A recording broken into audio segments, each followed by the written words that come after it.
जब मैंने आपकी कक्षा ली थी तो आप की एक जिज्ञासा थी कि पाठ्य सहगामी क्रियाएं क्या होती है। उस पर हमने विस्तृत चर्चा करी और मैंने आपको बताया कि पाठ्यक्रम के साथ साथ जो अन्य गतिविधियां और क्रियाएं कक्षा में करवाई जाती है उन्हें पाठ्य सहगामी क्रियाएं कहते हैं, जिससे बालक के जो शिक्षा का एक उद्देश्य है वर्तमान समय में या आधुनिक शिक्षा में कि बालक का सर्वांगीण विकास होना चाहिए।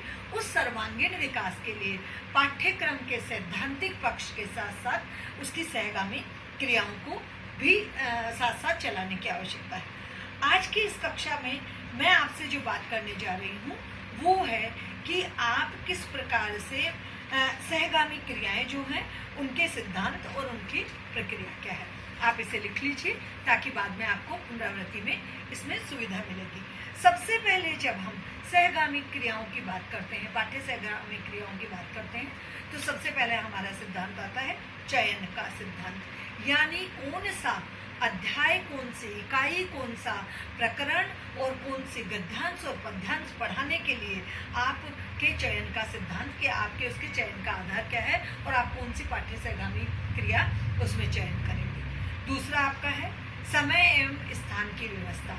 आप जब सहगामी क्रियाएं करते हैं तो उसमें समय आपको देखना पड़ता है कि किस समय पे वो करवाएंगे और स्थान कौन सा होना चाहिए। तीसरा सिद्धांत है हमें प्रेरणा प्रदान करने का सिद्धांत। विद्यार्थियों को जो अधिगम करता है उसको प्रेरित करना कि यदि आप केवल पाठ्यक्रम पाठ्य पुस्तकों में दी गई विषय वस्तु की सामग्री को पढ़ने के साथ साथ यदि इस चीज को क्रिया द्वारा करेंगे तो आपका अधिगम स्थायी हो जाएगा। तो ये हमारा कहलाता है प्रेरणा का सिद्धांत। प्रेरणा के सिद्धांत के बाद में हमारा जो सिद्धांत आता है वो आता है मार्गदर्शन एवं परामर्श का सिद्धांत। जो हमारी कुछ कठिनाइयाँ कक्षा कक्ष में होती है उसमें सहगामी क्रियाओं में हमारा निर्देशन और परामर्श का सिद्धांत आता है। उसके बाद का सिद्धांत है उचित प्रचार का सिद्धांत। यानी उन चीज़ों का हम प्रचार प्रसार कर सकें ताकि उससे उन विद्यार्थियों में वो अधिगम या वो ज्ञान स्थायी हो सके। फिर आता है एक बहुत ही महत्वपूर्ण हमारा एक सिद्धांत है कि उसको संग्रहित करके रखने का सिद्धांत, जिसको आप ऐसे भी समझ सकते हैं कि रिकॉर्ड करने के सिद्धांत का। यदि हमने कोई भी क्रिया करी, कोई भी एक्टिविटी करी, कोई भी पाठ्य सहगामी क्रिया करी तो उसको हम संग्रहित करके रख लें, उसका रिकॉर्ड करके रख लें। फिर हमारा आता है उचित सुविधाएं देने का सिद्धांत। अब उचित सुविधाओं में आपके संसाधन भी आ जाएंगे और आपका आर्थिक पक्ष भी आ जाएगा कि आप कोई क्रिया करवा रहे हैं तो आपको आर्थिक सहायता भी मिल जाए और साथ में आपको संसाधन भी उपलब्ध हो जाए।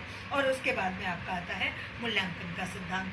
यानी जब आप पाठ्यगामी सहगामी क्रियाएं करते हैं तो आपका पूरा एक चक्र चलता है और उस चक्र में ये सारे कार्य करने के बाद में आपको ये देखना होता है कि उसका मूल्यांकन करना होता है कि आपने केवल पुस्तकों में संग्रहित जो ज्ञान है उसको एक तरफ आपने केवल उसको दिया और दूसरी तरफ आपने उस पुस्तकीय ज्ञान को व्यवहारिक जीवन में जोड़ने के लिए जो अतिरिक्त सहगामी क्रियाएं कराई उससे आपको कितना विद्यार्थियों में आपके शैक्षिक उद्देश्यों की प्राप्ति हुई और वो विद्यार्थी कितना ज़्यादा अधिगम कर पाए, उनका जो ज्ञान है वो कितना स्थायी रह पाया। इसके लिए पाठ्यगामी सहक्रियाओं के कुछ सिद्धांत है और इन सिद्धांतों के आधार पर हमारी पाठ्यगामी सहक्रियाएं होनी चाहिए। धन्यवाद। आगे की कक्षा में मैं आपके साथ में पाठ्य पुस्तकों का किस तरह से हम विश्लेषण कर सकते हैं या एक तरह से मैं कहूँ टेक्स्ट बुक रिव्यू है उस पर हम बात करेंगे। अपने शब्दों को विराम देती हूँ। धन्यवाद।